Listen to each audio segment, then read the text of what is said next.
Assalomu alaykum, Your English Teacher kanali obunachilari. I'm Ahmad Yunusov, Your English Teacher. Demak, 1-aprel kuni tashlab berilgan onlayn test tahlilini boshlaymiz. Demak, ana shu testlar uchun sizlarga bermoqchi bo'lgan ma'lumotlar nimalar edi, buni ko'rib chiqamiz. Hurmatlilar, demak, mana shu testlarni tahlilini birgalikda qilamiz. Demak, bu safargi testlarda bir nechta xatoliklarga yo'l qo'ydim o'zim ham javob berishda. Buni tahlil mobaynida to'g'rilab ketamiz. Bunday holatlarda, misol uchun mana shu domla test javob mana bu bo'lmasmidi deb aytgan o'quvchilar bo'lib qolsa, shulardan xursand bo'lib ketaman. Shularga bunday qarasam, demak xatomni tan olaman. Misol uchun mana bu test tanlayotgan paytimda juda ham mashhur bo'lgan, demak name it, be name it after degan prelude birikma bor. Ya'ni bu sharafiga nomlanmoq degan, demak prelude birikma. Men mana shuni o'rgatmoqchi edim. Shuning uchun name it qaradimda. General William Ashley sharafiga nomlangan degan narsani sharafiga nomlangan degan nomni prelude birikmani sizlarga o'rgatmoqchi bo'lib olgan edim, lekin shoshilib qaramabmanda. Bu sweet water degan nom umuman boshqa ekan va bu joyda oddiygina be danni bo'lgan holatda, demak buni passive voice bajaruvchi, ya'ni agent degan holatga ketadi. Bajaruvchi by agent holatida bajaruvchi ketadigan. Be named after sharafiga nomlanmoq, be dan by agent. Ya'ni mana bu joyda biz by qo'yishimizga to'g'ri kelar ekan, hurmatlilar. Bu joyga demak nima? By qo'yyapmiz. Demak, General William Ashley tomonidan nomlangan. Tushunasizmi? Chunki bu daryo juda ham shirin tuyulgan uning askarlariga degan narsa ketyapti. Shuning uchun bitta sharafiga nomlangan emas, tomonidan nomlangan degan ketyapti. Demak, mana bu esa demak bizda bo'ladimi? Tomonidan nomlangan degan javobni ko'rishimiz mumkin bo'ladi. Demak, be named by. Misol uchun bitta.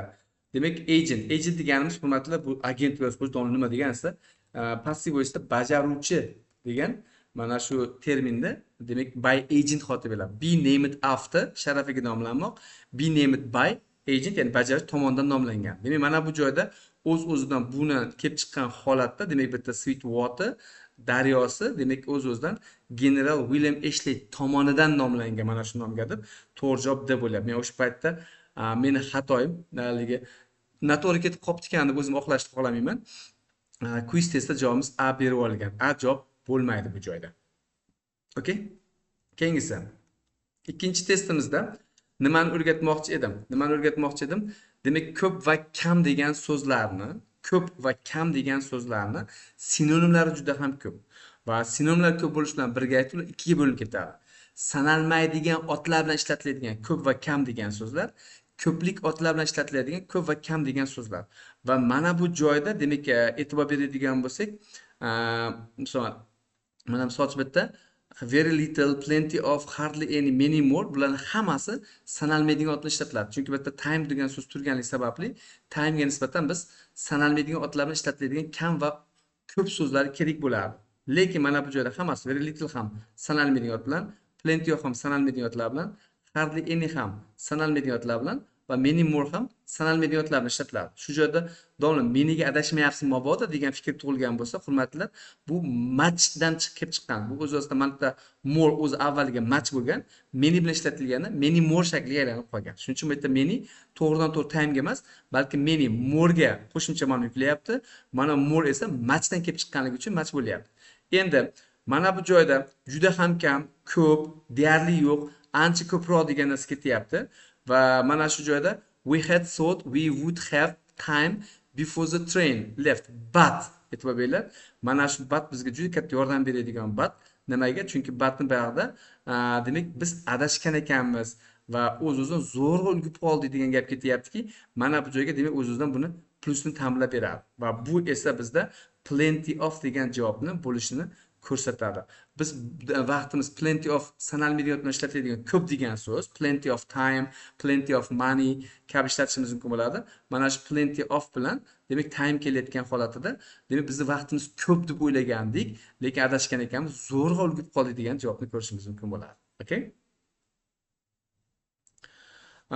Keyingi o'rgatmoqchi bo'lgan narsam sizlarga bir necha darslardan beri participle mavzusi haqida ancha-muncha ma'lumotlar berib ketyapman, hurmatlilar.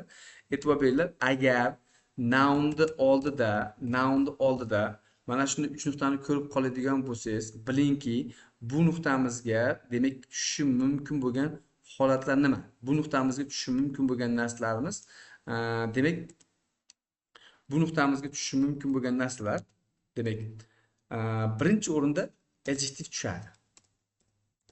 Chunki o'z-o'zidan adjektiv tushadi. Bu joyda berishimiz mumkin bo'lgan narsa nima? Soch bitta blue pen. Blue, soch. Ikkinchi tushadigan narsamiz nima tushadi degan bo'lsak, bu joyga noun tushadi. Nounni oldiga qo'yilgan nuqtamizga noun tushadi va bu adjektiv vazifasini o'taydi bu ham. Adjektiv vazifasini o'taydi va mana bunday hozir ishlatish mumkin bo'ladi. Bunga eng zo'r misol nima bo'ladi, hurmatlilar? Misol uchun an apple garden. Olma bog'i. Yoki bunga berish mumkin bo'ladiki, ikkita otni qaysi bir birinchi kelsa o'sha sifat bo'lib qolaveradi. Misol uchun mana bunaqa qilib ham beraman odatda men. A garden apple, bog'ni olmasi degan holatda. Demak, an apple garden yoki a garden apple. Ikkita otni yonma-yon qo'ysangiz, birinchi ot o'z-o'zidan adjektiv bo'lib qolaveradi. Xo'sh, uchinchi nima tushadi degan bo'lsak, uchinchi buni qo'yilgan nuqtamizga, hurmatlilar, participle tushadi. Participle tushadi, ya'ni sifatdosh. Participle demak bir yoki participle 2 tushadi. Tushunarli? Participle 1 va participle 2 degan so'zda demak qaytadan izoh beramiz. Ya'ni participle 1 demak participle 1 demak doing degan shakl tushadi va bittanasidan tushuninglar bu narsani. Bu participle 1 doing degan shakl va bu bizda active voice. Aniq nisbat active voice. Demak participle 2 esa participle keldi, participle 1 ga misol berib olaylik-da. Mana shu joyda odatda bunda albatta narsa bo'lishi shart emas, odam bo'lishi ham mumkin bo'ladi. Mana shuni olib ketish mumkin bo'ladi. Misol uchun nima deyapmiz bu joyda? A flying plane. Demak, endi mana shundan kelib chiqqan holatga qaraydigan bo'lsak, mana bu joyda demak o'zidan bir qolyapti. Endi tarjimasi qanday bo'lyapsa?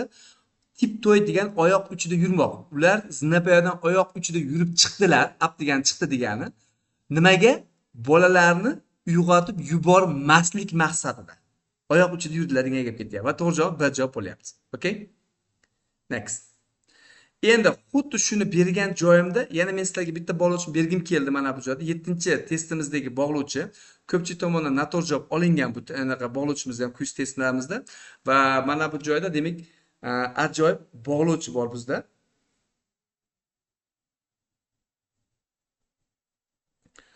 Ajoyib bog'lovchimiz bor.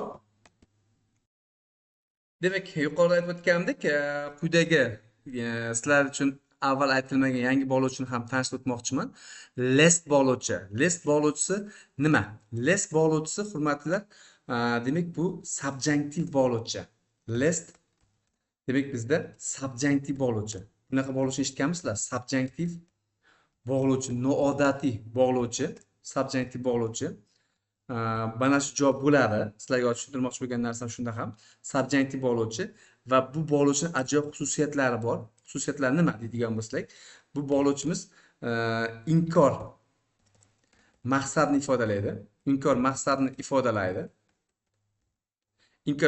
ifodalaydi. Demak bizda va tarjimasi qilmasin degan maqsadda degan ma'nodagi tarjimani beradi. Qilmasin degan maqsadda. Va bu less bog'lovchisini kelish tartibi ham ajoyib.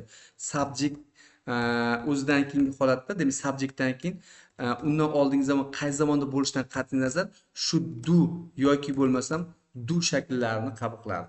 Less subject should do yoki do shakllarini qabul qiladi. Agar mabodo yo'lingizdan mana bu do, hurmatli, mana bu do bizda demak bare infinitiv, tuslanmaydigan infinitiv. Agar mana shu joyda qaranglar, qiziq joy shundaki, agar mana bu joyda sizlar yo'llaringdan should catch emas, balki catch degan shakl chiqib qolsa, he catches bo'lish kerak edi-yu.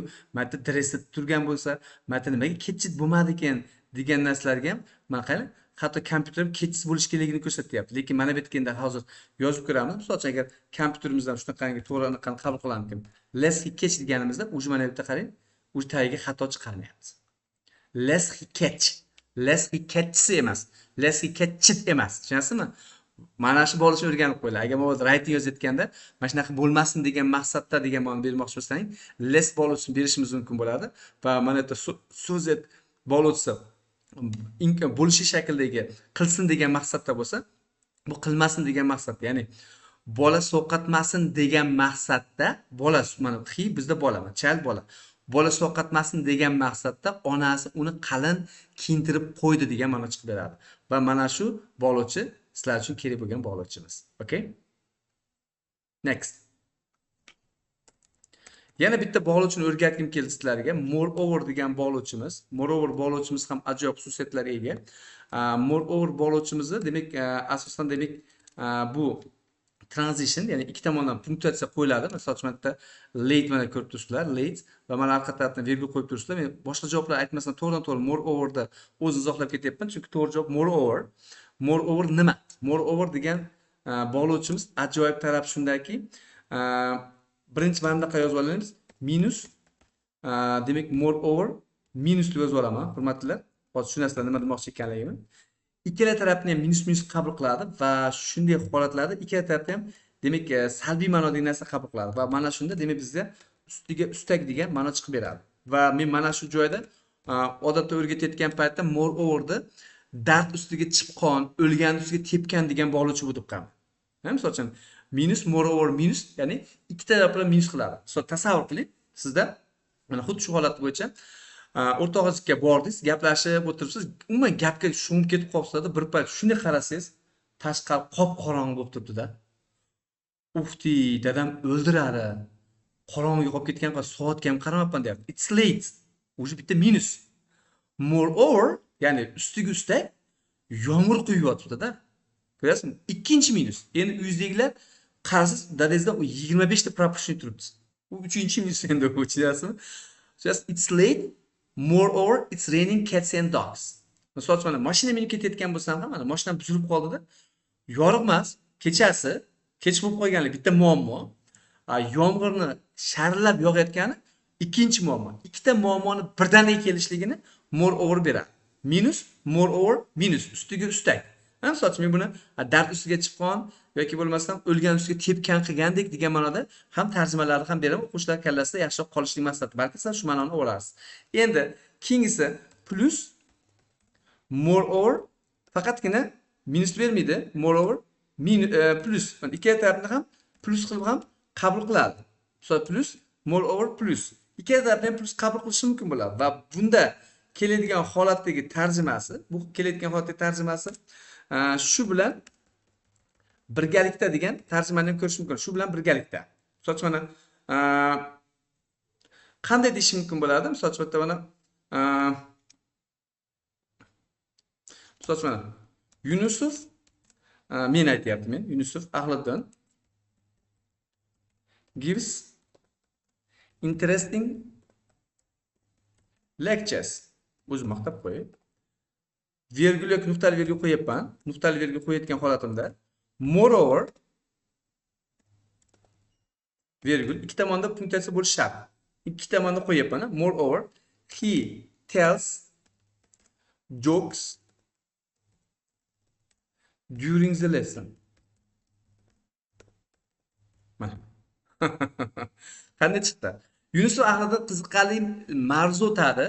Shu bilan birgalikda dars mobaynida qiziqarli anekdotlar ham aytib beradi. Ikkita plus ketyapti mana bu joyda. Tushunarli?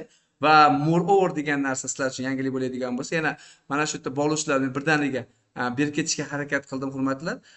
Demak, mana bu joyda bu tanlab olganlarimda men keyingi safar ham shunaqa qilishga harakat qilaman. Bitta mavzuni qamrab olgan bir nechta testlarni olishga harakat qildimki, chunki bitta testlar emas, bir nechta testlar bilan mana shu yangi ma'lumotni berishga harakat qilaman. Lekin, hurmatlar, qaytaraman.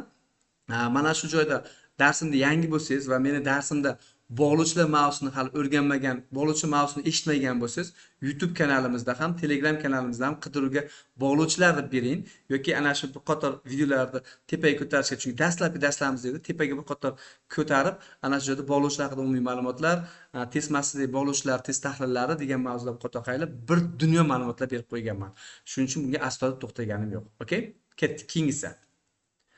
2005-yili men Reptil'ni boshlaganman. 2005-yil Reptil'ni boshlagan paytimda mana bu testga o'xshagan test kelgan. Balki aynan o'sha testni o'zini oqtarib ko'rib ko'ramiz-da, hurmatli kelinglar.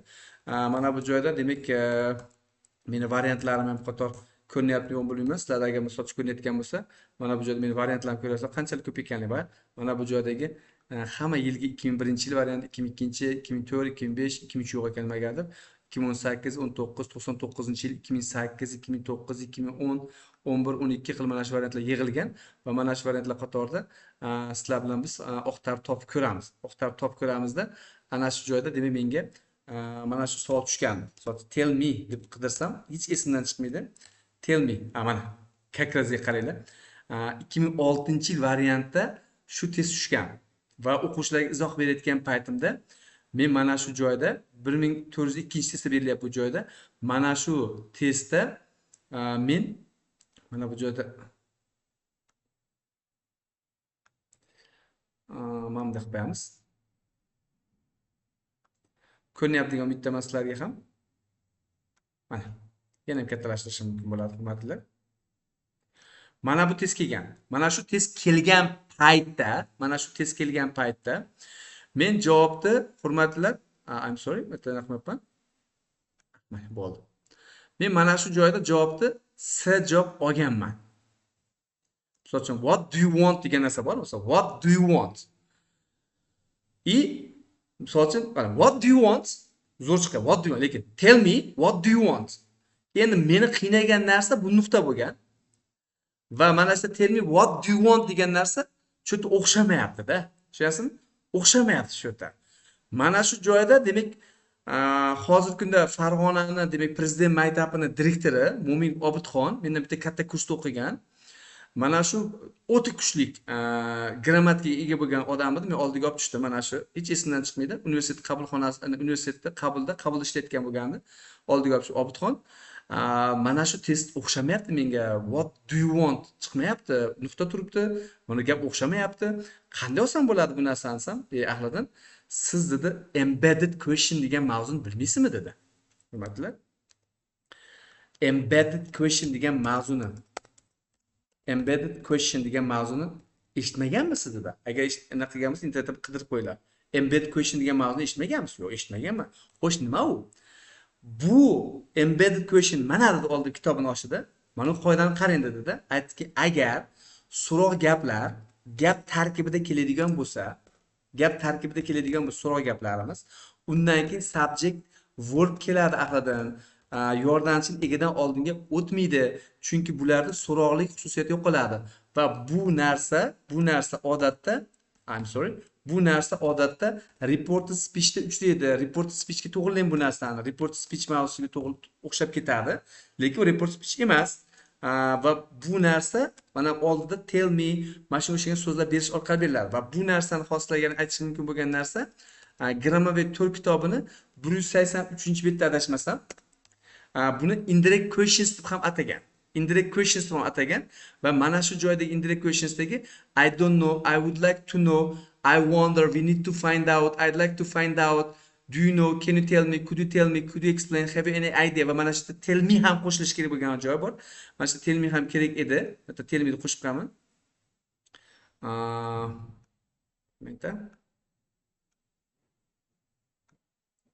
Mana bu joyga tell me ni ham qo'shib qo'yaman. Tell me ni ham qo'shib qo'yaman. Mana yerda tell me ham bor bo'ladi ichida, bo'lishi kerak edi tell me ham bo'lishi kerak bo'lgan. Mana shular dan keyin kelayotgan WH'larimizdan keyin bular unaqa emas, report speech emas, o'xshab ketadi rosa ham, lekin mana shu mavzu o'xshasi bo'ladi. Obidxon degan ana shu ustoz, ya'ni o'rtog'im, ya'ni qadrdonim mana shu mavzuni menga o'rgatgan va mana shuni ham qirqib tashlab qo'yaman sizlarga. Mana bu mavzuni menga o'rgatgan va mana shu mavzu bilan keyin demak o'z-o'zidan demak undan keyin demak menda hech qanday muammosiz bu testlar ishlaydigan holatga kelganman. Ya'ni xo'sh, mana bu joyda demak embedded question internetdan qidirib qo'yinglar, bu mavzuni tashlab qo'yapman va qanday bo'ladi aytayaptiki, bunda yordamchi WH subject verb bo'ladi. Yordamchi egadan oldinga chiqmaydi. Agar yordamchi egadan oldinga chiqsa, bu noto'g'ri javob bo'lib qoladi. Yordamchi egidan oldinga chiqmaydi. Yordamchi egidan oldinga chiqmasdan faqat mana WH subject verb bo'ladi deb menga o'rgatgan mana shu mavzuni Mo'min Obidxon. Va mana shundan kelib chiqqan holatda mana bu yerdagi testda ashna aytgan ahli what do you want emas, balkim bu joyda testimiz javobi what you want bo'ladi deb mana shu testda 2006-yili ana shu qoidani o'zim o'rganganman hurmatli. Va mana shundan beri mana shu qoidani aytib o'rgatib kelaman o'quvchilarimga ham. Tushunarli? Demak, shu sababli to'g'ri javobimiz nima bo'lar ekan albatta? Shu sabab to'g'ri javobimiz demak bizda C javob bo'lishini ko'rishimiz mumkin bo'ladi. Embedded question. Va mana bu joyda Grammar Tour kitobini men alohida yozib qo'yibman. 183-betda, mabodo qaysi betda edi degan o'qtaluvchilar bo'ladigan bo'lsa, 183-bet. Grammar Tour kitobi, Grammar Tour kitobi. Okay? 183-betda berib qo'yilgan. Okay. Endi xuddi shu narsani men ataylabdan oldimki, mana bu asked bo'lganligi sababli bu endi report speech, indirect speech, ha? Mana shu asked bo'lgani sababli yordam sub mana bu yerda WH bo'lishi kerak, WH bo'lishi kerak. Undan keyin subject, undan keyin subject, undan keyin verb keladi, hurmatlar. Subject verb keladi. Yordamchiligidan oldinga chiqmasligi shart. Mana bu yerda yordamchiligidan oldinga chiqqanligi uchun, mana bu yerda yordamchiligidan oldinga chiqqani uchun va mana bu yerda ham yordamchiligidan oldinga chiqqani uchun A javobimiz, B javobimiz va C javoblarimiz javoblar qatoridan chiqib ketadi. D javob bo'ladi. WH subject verb kelayotgan ko'rishimiz mumkin bo'ladi. Okay? Dalish ketdik. Bu joyda 11-testimizni atay oldim. So'ch 11-testimizni ham atay olgan sabab nima? If har doim ham ifli gaplarda bog'lovchi bo'lib kelavermaydi. If har doim ham ifli gaplarda bog'lovchi bo'lib kelarmaydi. Balki mana bu joyda bizda ana shu yuqorida aytgan embedded questionda yoki bo'lmasa reported speech mavzularida ham ishlatiladi va mana shu ifni vazifasi o'zidan keyingi gapni mana bu embedded question tarkibiga kirgungacha yoki report speechga o'tgungacha so'roq gap, ya'ni general question bo'lganligini ko'rsatadi. Va bu joyda hidan keyin verb beramiz degan ifli gaplar qoidasiga tushmaydi bu. I didn't know bo'lgancha zamonga moslashadi va shu sababli bizda ifdan keyin bemalol will'da ham kontekstga ko'ra, kontekstga ko'ra will'da ham yoki would ham javob sifatida olib ketishimiz mumkin bo'ladi. To'g'ri javob bizda C javob bo'lyapti. Okay? 12-testimizdan ajoyib test, hurmatlilar. 12-testimizda tomorrow'ga qarab turib, mana bu joyda siz will javobini olgan bo'lishingiz mumkin bo'ladi yoki rejalashtirilgan harakatlar qoidasiga D javob olgan bo'lishingiz mumkin bo'ladi. Ishonchim komil, endi B olmagansiz, chunki kelasi zamonda bir martalik shaxs tomonidan bajarilgan harakatlar present simple bilan berilmaydi. Nimaga shaxs? Chunki jadvalga asoslangan harakatlarni present simple bilan bersak bo'ladi, lekin shaxsni harakatlarini present simple bilan bermaymiz. Ammo bizda ajoyib qoida borki, demak was yoki bo'lmasam were going to do yoki bo'lmasam was were doing, misol sifatida bajarish reja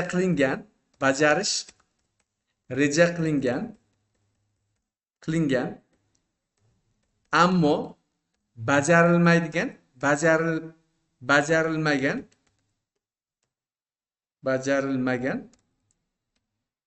yoki bajarilmasligi aniq bo'lgan ish harakatlarini ko'rsatadi. Hurmatlilar, ish harakatlarini ko'rsatadi. Mana shundan kelib chiqqan holatda, demak bitta yana qayta yozib qo'yaman. Hattoki kelasi zamonda ham. Mana. Qaylar? Men ertaga seni ko'rgan bormoqchi edim. Hatto o'zbek tilida ham qaylar? Ertaga ko'rgan bormoqchi edim. Ammo endi hozir bildimki ilojim yo'q ekan. Ko'rasizmi? Endi mana shu yerda bu buzilgan reja deyishimiz ham mumkin bo'ladi. Bunga demak bizda demak buzilgan reja deyishimiz ham mumkin bo'ladi va shu sabab bu testimiz javobi tomorrow signal so'zi turgan bo'lsa ham demak bizda C javob bo'ladi. Will come emas, I'm coming emas. Unda bu bajaruvchi mumkin bo'lgan ish harakat bo'ladi. Lekin bu yerda but degan so'zimiz esa bu ish harakat bajarilmasligini ko'rsatadi.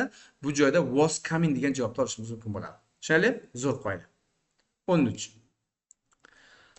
Subjunctive mood haqida tepada yuqorida gapirib o'tib ketdim. Subjunctive mood, demak qaytaraman. Subjunctive mood mavzusi Murphy kitobini agar mana shu mavzuni o'rganmoqchiman desalaring, Murphy kitobini demak shoot 2 qoidasini o'rganinglar. Shoot 2 qoidasida berib o'tib ketgan.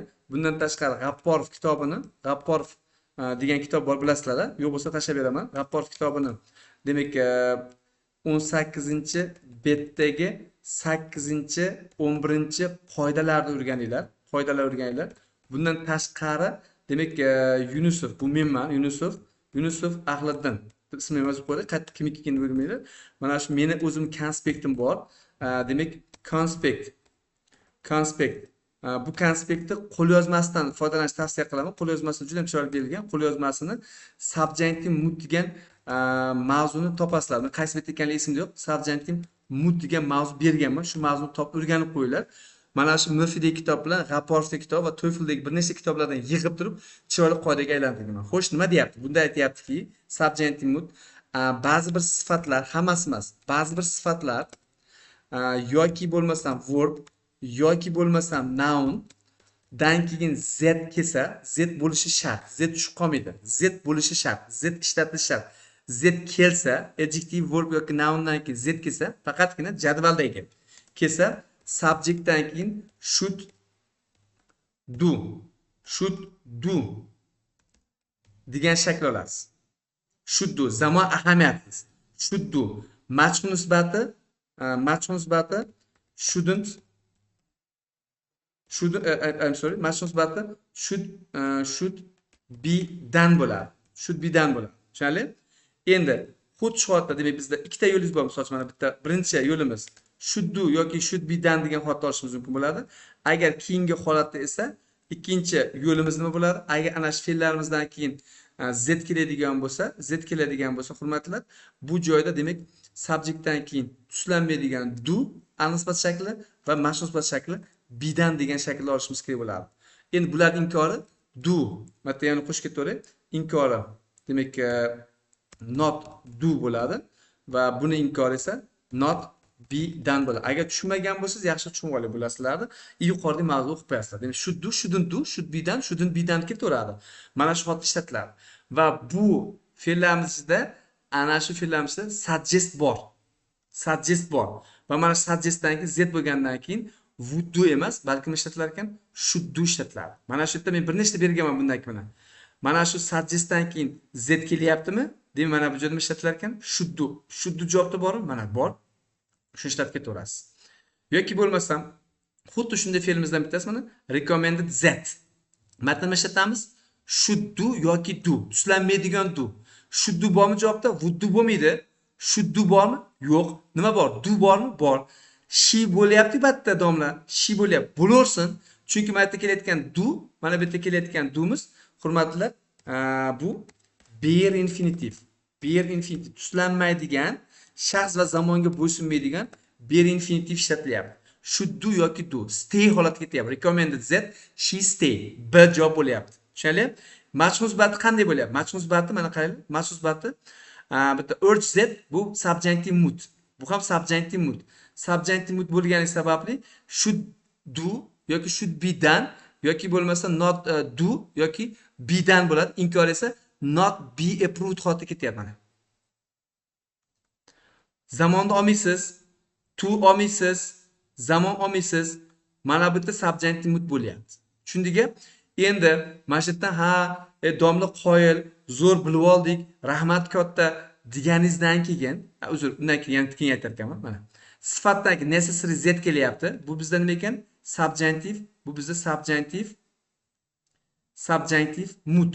Subjunctive mood. Nima olamiz? Should do yoki do. Should do yoki do. Should do bormi? Bor.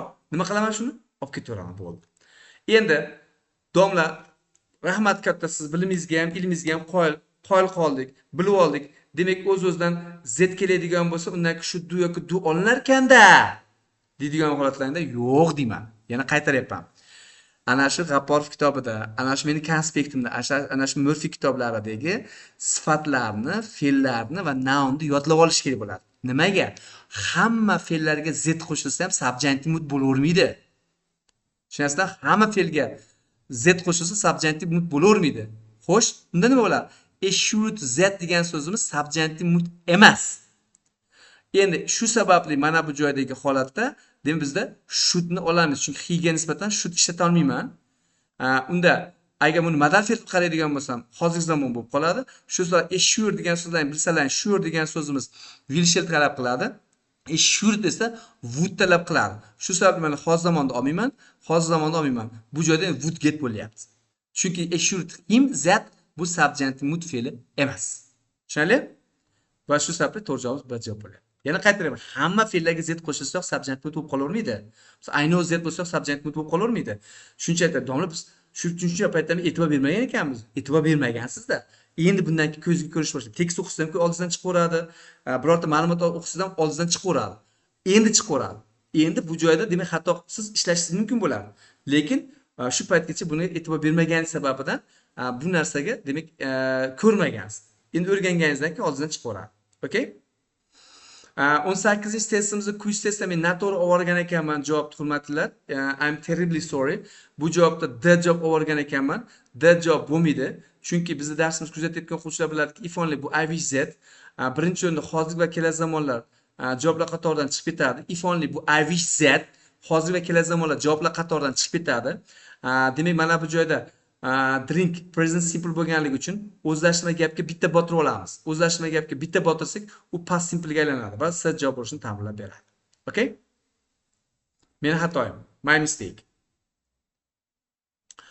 19 ga e'tirozlar bo'pti rosa. 19-testimizda e'tirozlar bo'pti ekan. Mana shu e'tirozlar nimaga bunday? Nima biz ko'rmagan narsamiz bormi bu joyda? Ha, ko'rmagan narsalar ham bor. Men sizlarga aytdimki, 100 betli kitob degan narsani o'rgatdim sizlarga. 100 page book degan qoidani o'rgatdim. To'g'rimi? 100 page book degan narsani o'rgatdim. Endi qaranglar. Agar number dan keyin keluvchi noun numberdan keyin keluvchi noun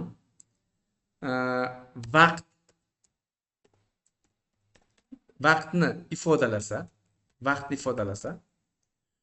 quyidagicha o'zgaradi.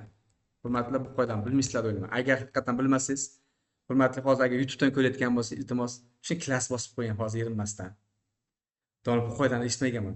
Eshitmaganman. Qoida ma'qul kelsa, shu klassni bosasiz. 5-6 o'rtog'ingizga tarqatib yuboring mana shuni. 19-test tahlilini qaragin. Ajoyib tahlil bor ekan degansan ko'ringlar. Men hali kecha kuni ham aytgan narsam, Donald Murphy'da o'qirgan ekanmiz, o'qimagan ekanmiz degan narsani aytib o'tib ketdilar. Men chunki aynan Murphy'dan ko'rsatib berdim bu qoidani. Shu qoidani men sizlarga agar hozir tezkorlik bilan shoshilib anaqa qilmayotgan bo'lsam, topib berishga harakat qilaman. Demak, mana shu mavzuni iloyim to'polay tezlik bilan. Hozir qaysi mavzu keladi ekan? Bu mavzumiz adashmasam 162 betda kelgan. Mana 162 betdagi mana shu qoidani men sizlarga tushuntiryapman. 162 betda keluvchi 81-unitda mana shu yerda e'tibor bermasdan o'tib ketgansiz bu qoidani. Murphy'ni 10 marta o'qib turib ham mana shu e'tibor bermagan qoida ketyapti. Demak, agar numberdan keyin keluvchi noun vaqtni ko'rsatuvchi ifodalasa quyidagicha o'zgaradi. Qaranglar. Mana bu yerda 100 pageda vaqtni ifodalayaptimi? Yo'q, vaqtni ifodalagan yo'q. Lekin mana qaranglar. To week holiday. Bo'lsa, bu qanday o'zgaradi? O'zgaradi-da, bu sinonim holatda berish mumkin bo'ladi. Bo'ladigan bo'lsa, quyidagicha o'zgaradi. Demak, artikl yo'qoladi. Siqchi yo'qoladi. Weeks ko'plik shaklga o'tadi va mana bu yerda apostrof qo'yiladi va holiday bo'lib mana bunday o'zgarishga ega bo'ladi. Faqatgina bu mana bu yerda week degan so'zimiz vaqt ko'rsatishimizga bo'ladi.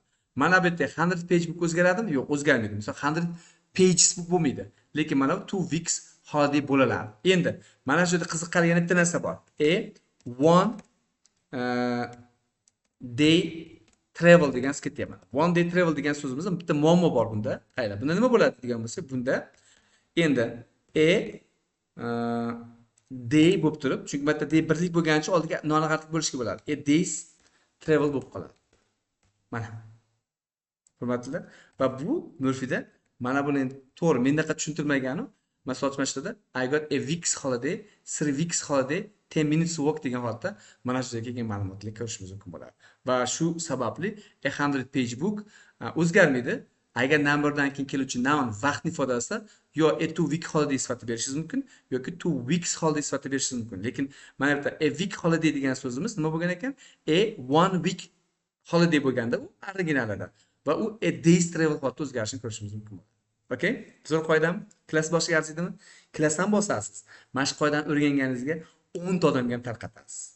Hurmatli, qaramani uni 10 ta o'rtog'ingizga, nahotki ingliz tilida o'qituvchi bo'ladigan bo'lsangiz, ingliz tilida o'rganayotgan 10 ta o'rtog'ingiz yo'q. 10 ta do'stingizga, qara, mana zo'r dars bo'lyapti. Domla jina yalqov, dangasa, 2 kun, 3 kunda bir dars o'tadi. Pulga o'ting deydigan tekinga o'tadi. Bir ahmoqona qoidasi bor. Chunki bog'lanib qolishni xohlamayman-da. Mana shu qaraginda kam dars o'tadigan bo'lsa ham, lekin yaxshigina ma'lumotlar berib qo'yadi deb turib 10 ta o'rtog'ingizga tarqatolmaysizmi? 10 ta o'rtog'ingizga tarqatib, 10 ta o'rtog'ingiz kanalni taklif qilganingizdan keyin menga albatta yozib qo'ying. Domla, 10 ta do'stimga taklif qildim, 10 ta do'stim mana siz darsingizga qo'shildi degan narsani aytib, menga maqtaning. Siz uchun alohida duo bor. Va bugungi oxirgi darsimiz to prelogli birikmalardan keyin ing degan qoidamiz bor. Hala to infinitive ichida kelmaydi. To prelogli birikmalar degan narsa bor. To prelogli birikmalar plus doing degan shakl qoida bor. To prelogli birikmalar plus doing degan qoida bor. Va mana shu qoidamiz Grammavetor kitobini 31-betda berilgan. Kitobni betlarigacha yodlab olgan qaylash, do'stlaringga aytlar, kitobni betlarigacha yodlab olgan bechora domlamiz deb turib, meni jinni maqtab qo'yib turib, ana shu darslarimizga taklif qilinglar, hurmatlilar. Mana shuni mana qo'yib qo'yay sizlarga.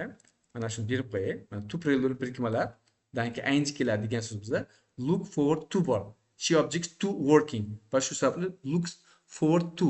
Mana shu qoida ham siz uchun yangilik bo'ladigan bo'lsa, hali ham klass bosmagan bo'lsa, bosing endi hurmatlik. Look forward to dan keyin ing olamiz degan qoida ketyapti. Hurmatlilar, bu demak bugungi testlarimiz izohi edi. Hurmatlilar, ertaga xudosi yangi kviz testlar tashlayman. Indinga tahlilni qilib beraman xudo xolasa. Bugun sizlar bilan biz qaysi kunda? Demak 3-aprel sanasida mana shu videolarni yuklab qo'yib berdik. Darsim ma'qul kelgan bo'lsa, yana qaytaran iltimos kanalimga obuna bo'lishni unutmang. Ana shu nravится degan tugmani bosing va 10 ta kamida o'rtog'ingizga tarqating. Ana shularga demak bizning kursimiz haqida agar ma'qul kelgan bo'lsa ayting. Endi gruppalarga tashlab qo'yishdan aniqmat, lekin 10 ta ishxonangizdagimi hali ular bilimli bo'lib ketib qolsachi degan narsa ham bo'laversin bilimli. Ilmni ulashganing sari ko'payaveradi hurmatlilar. Ilmni o'rganib turib unga hech kimga aytmasang, xuddi bolidni ko'mib qo'yib turib, uni hech kimga aytmasang, o'lib ketgan bilan barobar bo'lar ekanda. Shuning uchun iloyim mana shu qilayotgan darslarimizni Xudoyim ham ko'rib turibdi. Mana shu men uchun ham sizlar uchun ham savobli qilsin, xayrli qilsin iloyim. Keyingi darslarimizda ko'rishib qolamiz. I'm Ahmad Yunusov, your English teacher. Sog' bo'linglar.